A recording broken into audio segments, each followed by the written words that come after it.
What's going on, guys, and welcome back to episode 2 of Squares and Circles. I'm Eddie from Sub-Zero Badco, and we have ACL Pro Hunter Thorson. Hunter, how you doing today, bud? Doing really good. Excited to be back on the podcast after a long holiday season. Eddie, how are you doing? Another good holiday season. Lots of time with family. Went back to Milwaukee for a couple days, down to southern Minnesota. Kind of been away from home a lot, so it's nice to be back a little bit. Maybe we get back into a regular schedule for the podcast, but as well as running the business, playing the game, just being home, doing stuff. It's kind of been taking a break from everything. So, how about you? Would you do anything fun for Christmas time? Yeah, I got to see lots of family that I don't normally see, and played a couple games of bags, and I even made it up to Red Lake for an ice fishing trip, which was really cool. So yeah, nice.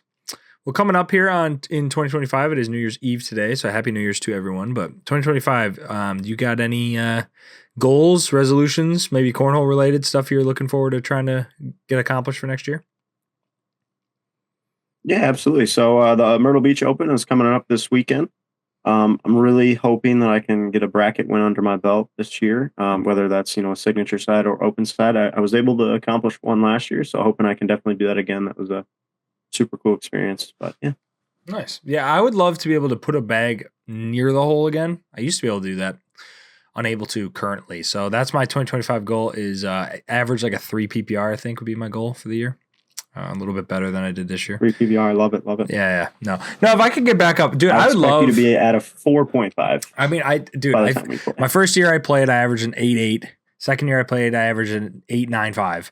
This year I averaged like a 7.7. So I would love to get back to if I could average an 8.5 to a 9. Sadly, I mean, the way that the game is now, you don't win shit if you throw an 8.5. But mentally, I would feel a lot better if I shot an 8.5 average for the year. So I think that's my goal for the year. But then corner or business related, just try to keep expanding into some new areas and maybe get to some more events and just hang out. But yeah, for sure. Kind of something so the main topic we're going to talk about today is probably something I get asked almost more than anything, both locally in messages, especially in the beginning of the season. Obviously, it's more common, and I'm sure it's something you kind of have to deal with or really stress over a little bit coming into the season every year. And I know a lot of players too, but we're talking about sponsorship. So we're talking about player sponsorship with bag company, apparel company, local sponsors. I'm talking about how to go about getting sponsored. Where should we be looking for? What should you be expecting? Because obviously we saw a lot of the contracts come out of COVID when there's a little bit more money in the game, and you hear about what these top 10 players are making and maybe some of the prize money there used to be. And what is more realistic, though, if you're not a known name, if you're not a Jamie Graham, a Devin Harbaugh, if you're either a new pro, if you're an advanced player or elite trying to make pro, what is kind of out there for sponsorship, and how should you be going about trying to get those things? So first thing we're going to talk about is kind of, how were you as a player, maybe before you were pro, right? How did you think about growing your brand or becoming more well-known or because I think one of the things people don't realize is that getting sponsored starts before you're sponsored. You know what I mean? So what did you kind of do as a player, or what do you think were some of the pieces you did as a player that helped you now that you are a pro? Yeah, for sure. So I think the first thing is obviously making some content, TikTok, whatever you want to use as a platform. But not only that, because, obviously everybody is making TikTok and, videos and clips. But the biggest one, in my opinion, is just relationships, meeting people, talking to whoever you see, because honestly, you never know who you're going to meet and find. And being, respectful and professional goes an incredibly long way when trying to find sponsorships. And so even going to local events and all these things can help you develop a sponsorship for sure. Right. And I mean, I think the big thing with the content wise, I think a lot of people focus on obviously the views, and they focus on, trying to make money with content. I think from a bag maker perspective, I think the content is huge because you get known by other communities without being on TV. You know what I mean? Like Hunter Thorson, let's say, because I know Lexi had this too, where a lot of people were following Lexi's TikToks years ago when she was making them. Lexi Hugeback, ACL Pro, we're talking about here. Where people from other states, or I always use Braden Wilson as an example too, before he was pro, before he made it on ESPN, before he was winning stuff, I knew about him because of the clips on Facebook or people sharing his clips or people talking about him, that kind of thing.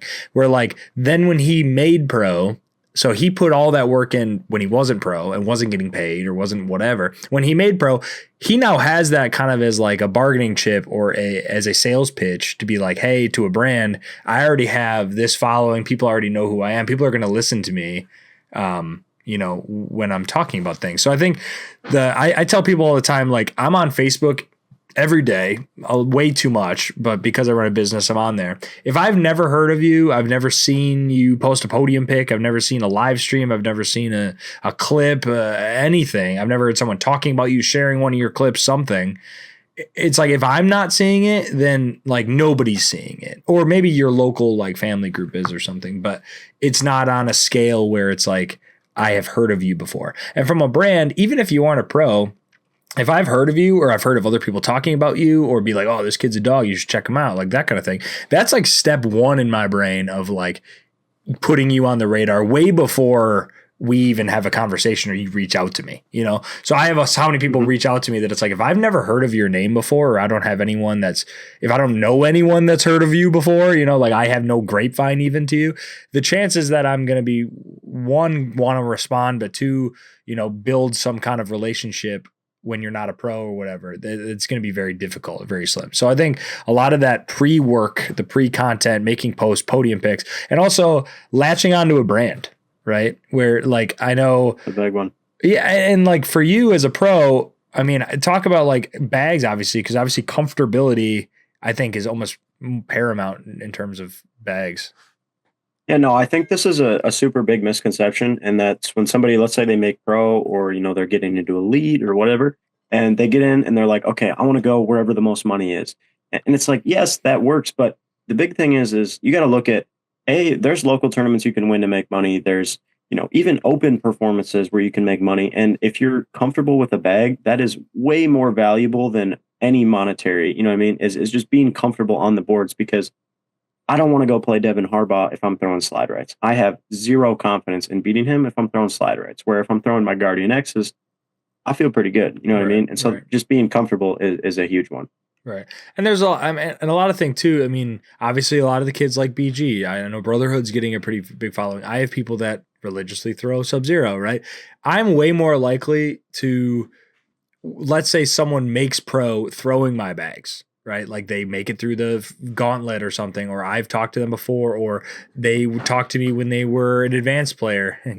Little Stewie visit from Weenie running back and forth.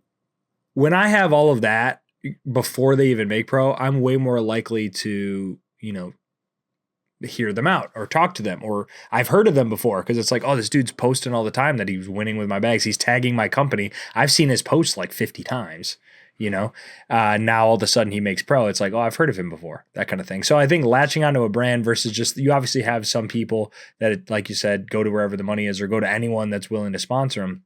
Mm-hmm. But if you're unsponsored, find a bag you really like and try to stick with that per se. I mean, like a lot of the BG guys, and I know them for an example, but they sponsor so many advanced players and whatnot. A lot of them aren't getting paid. Maybe they get a free set of bags or something, but they're just really passionate about the brand. They like wearing the gear. They like being part of this kind of group. So they're doing it for way more than that. And then if they ever do make pro, they already kind of have an in where they've already had conversations with the people, blah, blah, blah, blah, all that kind of stuff. So I think picking a brand is really important. And then using that as a way to go get sponsors. So I think building a resume for yourself as an advanced player or an elite player, and kind of like going off that, if we talk about, if you're an advanced or elite player right now, and when I say advanced, like if you're looking to get a sponsor as a non-pro, right, we're talking 8.5 to 9 PPR minimum, really. I mean, you got to be kind of winning your local, you got to kind of be the upper echelon of anything local. You got to be competing with, like people that compete with you at a local event. Like they're good enough to play against a pro. They're really trying to make it pro. Okay. That's like step one, right? Of like, I'm an advanced player that has potential, right? As a brand, we're looking for potential. But then also you shouldn't really, in my opinion, be looking for money as an advanced player. If you're going into it being like, I want help with travel expenses and entry fees and blah, blah, blah, that's a tough thing to swing from an advanced player perspective.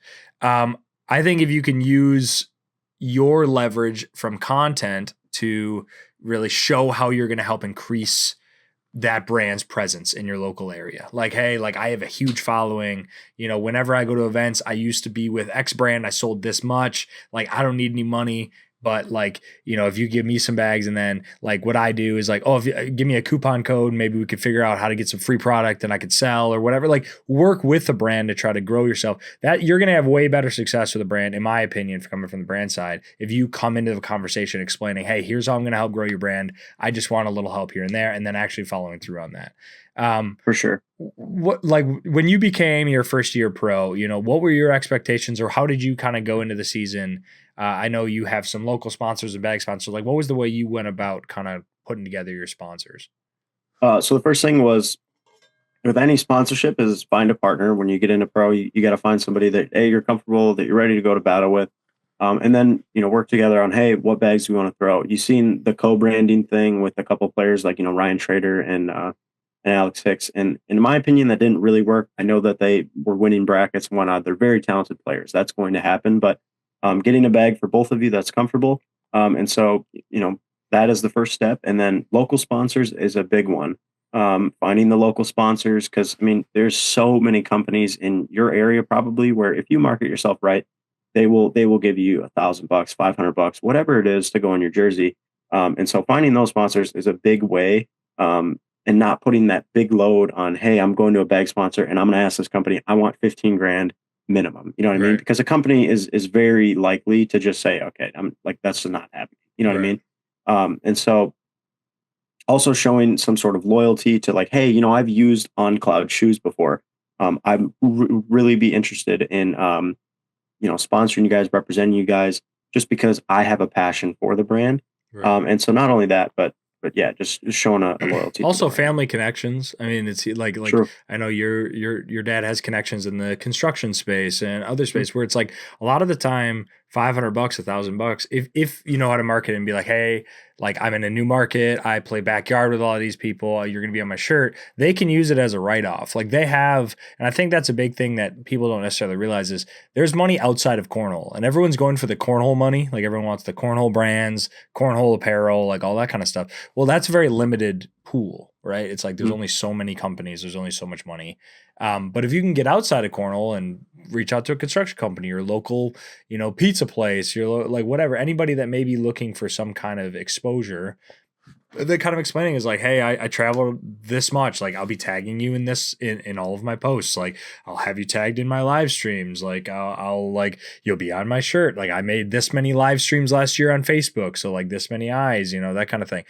Also, like a big thing I think players, and this is slightly a different topic, but when you make a live stream or when you get interviewed for something, shout out your sponsors, man.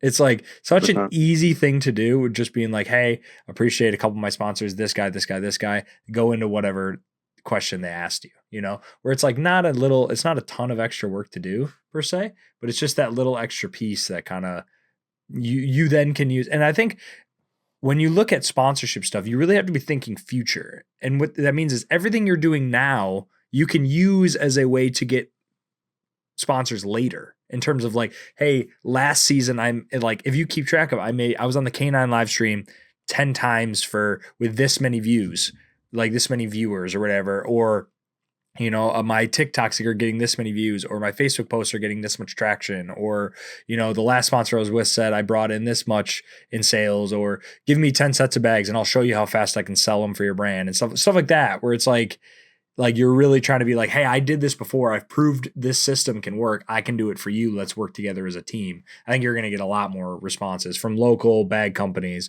And then obviously you have apparel too. You're wearing your Dirty Bags hat.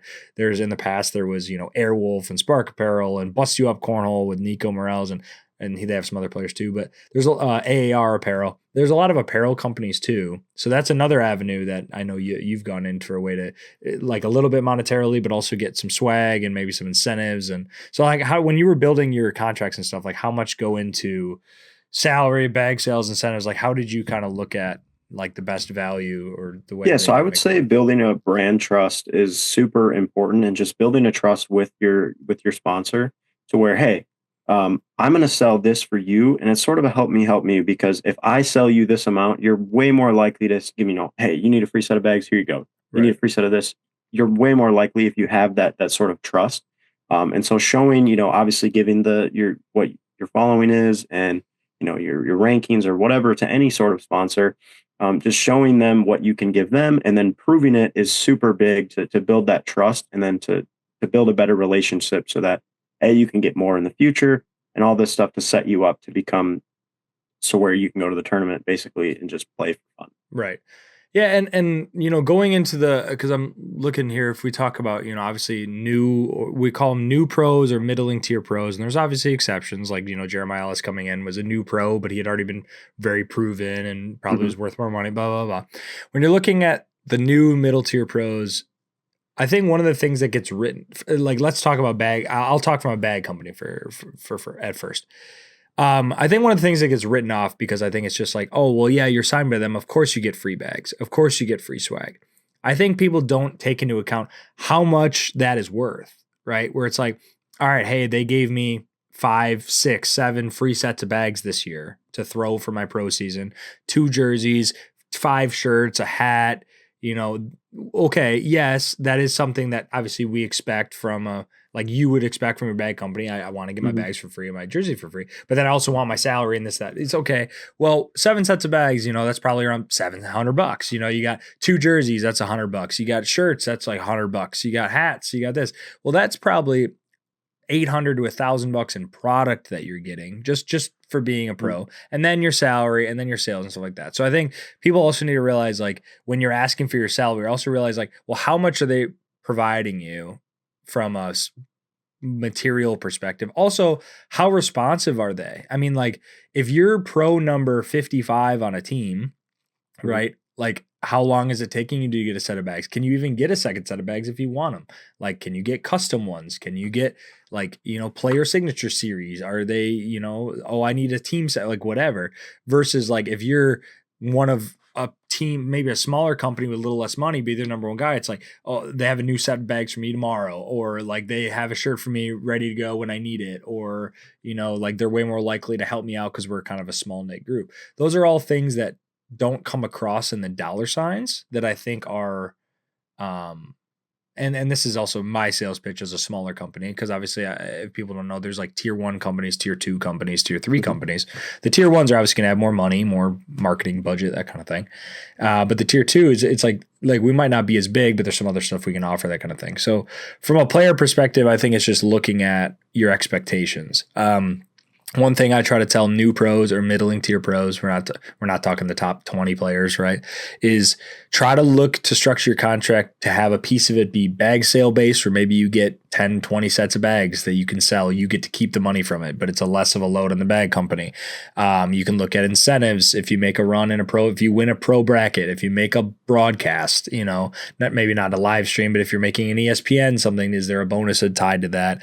And then like you said, which I agree with, loyalty matters. If you make pro throwing my stuff and then you stay with me for a year, and maybe like you had a bigger monetary offer somewhere else, but you're like, hey, he supported me before I was Riker's a good example for me. Like, I saw potential in Riker. I sponsored him as an advanced player. He's also a really good kid, that kind of thing. We built a relationship. He made pro. He got an offer that was higher monetarily than what I offered. But he's like, unless they offer me like 10 times more than you, I'm not going to leave. Like, you supported me and it was nothing, and we're growing together. Well, that's going to make it now every year, right? It's going to be like, as long as his skill stays up, blah, blah, blah, I'm going to be way more likely to work with him and try to figure something out, because he had loyalty in me, I have loyalty in him. So all that stuff goes a long way. So, I mean, you, from your bag perspective, I mean, what do you think? Would you go about changing anything in the future? Are you happy with how you kind of handled the whole sponsorship thing for your first couple of years?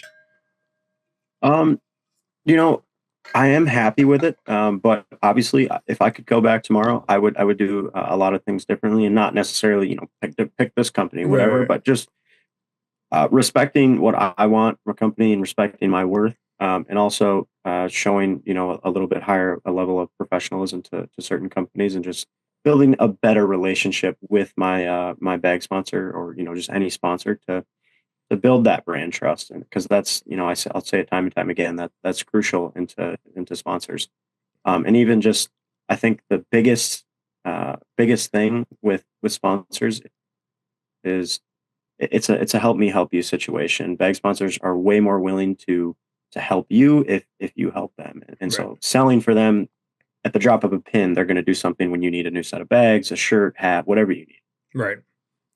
Yeah, obviously, and then we'll touch on this. I know almost nobody listening will probably be here, maybe someone in the future, but top 10 to 20 pro, like, the top upper echelon 0.01% of players, right? This is when you're hearing a lot of those numbers or a lot of the, like hustle and bustle of what you can be to be a pro cornhole player. Those players are making good money. You're talking 10,000 up to 50,000, right? A year, or like depending on the player, maybe even more with incentives and blah, blah, blah, blah. But those contracts, and I'm sure anyone who watches Cornhole, and if you're listening to this podcast, you probably watch live streams and ACL and follow the same X people, 5 to 10 players, are at the end of most tournaments or the end of every tournament. They're on most broadcasts. They're on most live streams.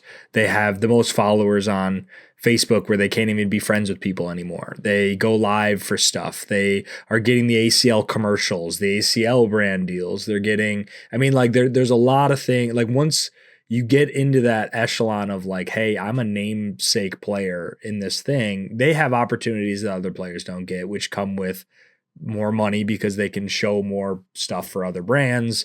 They have more exposure tools at their dispense. But if you look at almost any of the players in the top 10, almost none of them are new in terms of like, they've all had a brand for 5 years, 8 years, 3 years, 4 years. They've all been at the top of the game for how long, where it's like they've now earned that status, right? Where there was a time where, Jamie Graham's an example. He played the college cornhole scene 8 years ago and played ACO when Matt Guy was there with Tanner Halbert and all them. And they were playing for very small amounts of prize money and almost no sponsors. And Dave Sutton, a guy last year, he made a joke that it's like, man, 4 or 5 years ago, we were just happy if a bag sponsor paid our pro fee, just to get our pro fee covered. We weren't worried about travel and lodging and all this kind of stuff. So things have changed rapidly in the last 5 years, but those dudes have put in the stripes. They've been at the top of the game for this long. They played when there wasn't any sponsor money, and then happy for them, they're able to get a more substantial contract. But I don't think for the mass majority of people that's a realistic place you should stand, or you shouldn't be going into negotiations being like, this is how much I'm worth. I know how much I'm worth because I can play just as good as these players. Well, it's not just about skill. And I think that's a thing that people don't necessarily realize is skill is one step of it, obviously. You have to be good at the game. But personality, how much are you bringing to the brand? How influential are your local events? Are people coming up to you to ask questions? What kind of, you're a great example. We have an event here called Buffalo. Hunter could throw freaking corndaddysack.com bags, and people would be like, where the hell did you get those? Those are awesome. And then, well, Hunter's winning with them. Let's try them out. It's because you've built those relationships with the people that they respect what you're doing, and they respect how you carry yourself and how you play the game. So they're going to try out what you try out, where it's like that is worth more money than just the skill, right? So there's a lot of that to go in. And I'm kind of rambling now, but I even think being presentable is super big for players. Right. And I use an example of this as Mark Richards, for example. He's super easy to go up and talk to and ask questions, and he is a complete open book on. He'll give you advice on anything you want, and just knowing that is so much likely. You're so much more likely to gain a fan when you're being presentable, and anyone that comes up and talk to you with questions, you answer those questions, and you maybe give them advice on their throw or whatever bag they're throwing for their throw, anything like that. Just that's another way that you can really build your brand up locally, not on media or anything, just locally, to build that sort of respect. So where people are more likely to throw what bag you throw, or wear the dirty bag apparel that you're wearing, just anything in that realm.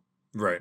Yeah, no, personality is huge. Me as a brand sponsor, you could be the number one player in the world, but if me and you don't get along from a personality perspective, I'm not going to want to, I want everyone on my team to be part of the family, It's we all hang out afterwards. We all hang out in the booth, hang out, me and you are obviously friends and whatnot, but it's just we've built a relationship that Like if you needed a bag sponsor, you'd be someone I'd want on my team. We have a relationship outside of Cornhole. You're a good person, blah, blah, blah. All that goes into it way more than just the money. And obviously the money is a result of all of these factors, right? And then you negotiate to figure out like how much is that worth? Maybe like how much can we tie into this and that. But I think personality for me is like almost forefront. Skill obviously has to be there, but at the point we're talking now, where you're getting a salary or you're getting some kind of incentive money, you are basically a pro, if not a pro. Obviously, we know the skills there. You made pro, right? Like I hope you're good enough to play the game if you made pro.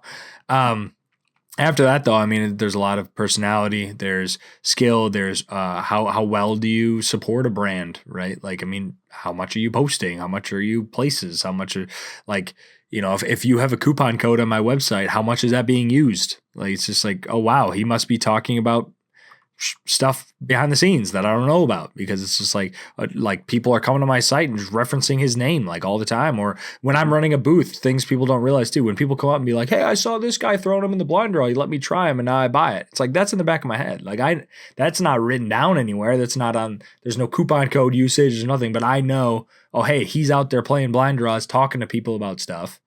That's coming back to me. Right. And even non-pros too. That's like you said, pick a brand where if I have a guy who just really likes the brand, right? And like maybe they're a 9 PPR, they're coming up, they might be elite or pro soon, whatever. But if they've been throwing my bags for like a year and I have people telling me it's like, hey, we have this kid locally, he throws your bags all the time, he's really good, and then he's posting stuff, I'm way more likely to keep my eye on that kid than I am to someone who's just like, yeah, I've thrown BG forever, but I need some money, so you want to sponsor me?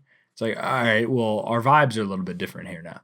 Yeah. It's like, I think that one of the biggest misconceptions too is that, like, let's say an advanced player, he wins 5 regionals in a row, and he's like, okay, where's my money at? Where's my sponsorship? Like, just having that belief is so farcical and far from the truth. Is that just because you win tournaments does not mean that a company is going to want to sponsor you, because that only goes so far. And that personality aspect that you brought up earlier is so much more effective at getting a sponsorship than just on the boards. Also, I mean, even the way you said that sentence, if a person wins 5 regional in a row and their mindset is, where's my sponsorship?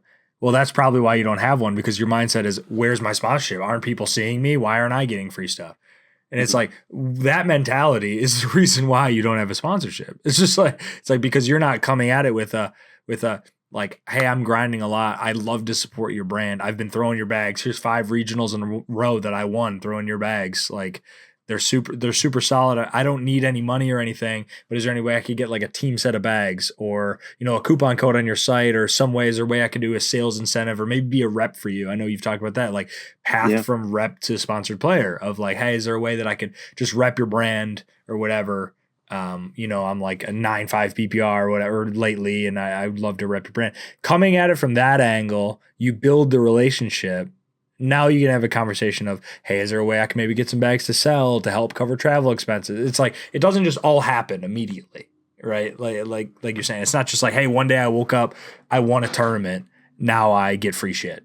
It's like, there's a lot of work that goes into building that repertoire. I mean, it's the same thing when I was doing YouTube. It's like, when I was reviewing bags, did I get bags for free at the end? Yeah, of course. People were sending them because they wanted them reviewed. The first like 50 videos I put out, I was borrowing Andrew Cox bags out of his trunk, reviewing random things. I was calling you, being like, hey, can I borrow your set of random game changers you got or something, because I needed to make videos. Yeah. I wasn't getting free stuff from the beginning. I put in the work, built some respect with people, and then people were like, hey, do you want to work something out? You want to do this, right? The work goes into it, which leads to more stuff in the future. For sure. Yeah. So I think that kind of answers a lot of my thoughts, at least, or how I look at it. I mean, a lot of people reach out to me, obviously, and are looking for a sponsorship. I don't have time to give this whole explanation to everyone, but if you want me to know, my breakdown is kind of like, are you an 8.5 to 9 or better? If you're not a pro, don't be looking for money right away. Try to like grow the brand first. Prove to me that you've thrown the bags first. Like, if you never even thrown my bags, but you're just sending the same blanket message to every single bag company, hoping someone will send you free stuff, I don't think that's a way to really build a long lasting relationship. I mean, it's a way maybe you can get a free set of bags or two, but if you really want to do this for a long period of time, I think building the relationship means more to the brands. And then, like you said, just be a good person. It's like that goes a long way. And I think another thing is like a vouch, like a player vouch. It's like Right. where, I for agree. example, like Jamie Graham, if he's like, dude, this kid's a dog, Mm. you know what I mean? And then you look into it, you're like, dude, this guy's, throwing tens and he's really winning a lot of tournaments, and you see his posts and they're really positive, and he's shouting out companies, whatnot. Like a brand is so much more likely to sponsor you if they have even just that vouch from someone they really trust that's close to them. Yeah, and obviously with the caveat too of like, not the caveat, but I would say another thing I'd say is, let's say you are an advanced player right now, and you do get a vouch from Jamie Graham, and a brand does take a chance on you and sponsor you. The one thing I can say is put the work in. Like, prove that it was worth their time. Like, start making posts, like share the posts of the company, do the above and beyond stuff of like, dude, these bags are money. Like, like get some local people to try them out, or like let people try your sets of bags when you're at tournaments and stuff, and let people try. Cause it's like, if you get that opportunity and then you show a brand, like all of a sudden you become a top 3 seller of the bags. Like, you're a player, but you're also kind of a rep now for them too. You become a top. You're telling me that next year comes around and you're looking for a sponsor, and this bag company goes, this kid sold this much and brought me into this new area I've never had. Yeah, let him go. No, they're going to be like, yeah, man, what are you looking for? I'll get you some new bags. Do you want some new jerseys? Like, what do you need? Right. It's like, because as a company, we're like, oh man, you really put in the work for us. I really appreciate that. I talked to Brent from Brotherhood, a good buddy of mine. He says the same thing. He's like, that first year that I'm with you, he's like, I'm looking at return on investment, and then also like how much work you're putting in. And then when he goes into his second year kind of negotiations, he's like, you did this, and the other thing, sign you on. Yep, let's go again. Like you really did it. I appreciate it. We built this relationship, and like you said, we built that trust, and that's Mhm. huge at the beginning. So if you get an opportunity, I hope everyone, like, if you do get one, that you really try to make light of that opportunity, or use it as a stepping stone to get more opportunities in the future. Yeah, because I mean, even just in my experience, I've seen so many people who get a sponsorship and they completely piss it away down the drain Mm. because they don't put any work, they don't make any Facebook posts, and all of a sudden next year comes around and it's like ghost. Nobody's home because you didn't put in any work into the brand, and you didn't honestly do anything to help their brand grow, and so you basically just pissed away your opportunity. Also, I mean, people talk where it's like, it's the same with players too, like as partners, I'm sure, where it's just like, if it, like, let's say you're friends with Joe Schmo, right? And like, and fucking John Q over here goes, hey Hunter, do you want to be pro partners this year? And then Joe Schmo goes, dude, I heard as a partner he's fucking terrible. He's mean. He doesn't like, never supports you, blah, blah, blah, blah. Well, it's just like that one thing you're just like, I don't want to risk my whole season. I'm not going to do it. Right. Yeah, It's the for same thing sure. with bag companies where, like, if I reach out to a guy that maybe sponsored X player last year and I'm like, hey, this guy's reaching out to me, how did the interaction go? And they're like, he doesn't post at all, didn't sell anything, doesn't really care about the brand. Well, it's like, okay, gone. Right. Where it's like, Completely out of your mind. Yeah. yeah, where it's like, okay, so because you didn't put in the work for that person, now your opportunities in the future are going to be less, because it's just, you've now basically told that brand, like, all right, thanks for the free stuff, I don't really care. So I think just making sure that you use your opportunities, and then again, even if a brand, like, I've had this happen too, where let's say a brand doesn't have room for another player, but like they had somebody last year that was really great or something like that. Like, they'll reach out in Mm. the other way to other brands and be like, hey, you guys got any room? Like, I got this guy's like sweet, I just don't have a place for him to fit, blah blah blah. You should really look into this person. Right. Where now that person's instantly at the top of my list. Where I'm like, okay, a trusted friend of mine says it's good, I'll look into the person. Right. So it goes both ways. Yeah. And even building on that, like as far as depths of sponsorships, you talk about like apparel and bags, like people from, the San Diego, the California area, for example, like Brotherhood, he does business with Dirty Bags, and he does business with these apparel companies where, I know you do business with a couple of companies, but you're so much more likely where a player's like, hey, I'm looking for like an apparel sponsor or whatnot. And you're like, hey, I know I got a connection, like you give them, and then that brand is so much more likely to sponsor you because of, again, that vouch that they heard from someone they trust that's close to them. For sure.